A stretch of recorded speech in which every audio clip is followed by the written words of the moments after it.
Hello, I'm Tami Utley. Today we're going to be doing an Uncle Sam cupcake cake. Things we're going to need today is we'll need some cupcakes, about 22 of them. We'll need a large bag with an icer tip. We'll want to have some Pastry Pride. This is a non-dairy whipped topping. You can use Rich's buttercream, or you can even use buttercream. Just make sure you thin it down just a little bit to get it over the cupcakes nice and easy. We'll need some spatulas, some piping gel. We'll want some gel colors. We've got the royal blue, the super red, and just a teeny bit of orange. We're going to make flesh.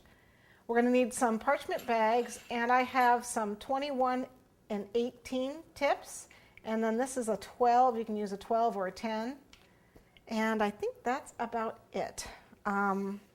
We are going to use, again, 22 cupcakes, so the board we're going to put them on will need to be a half sheet board, which is a 12 by 18.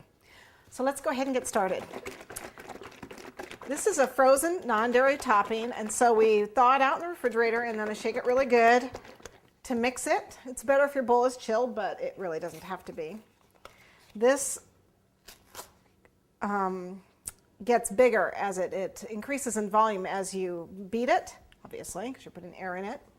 So you'd only need about half the carton. Okay.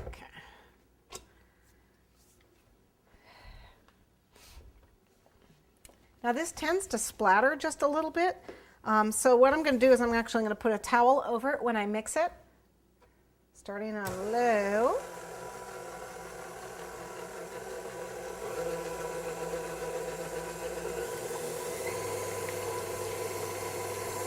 I usually mix it on 6 on the KitchenAid,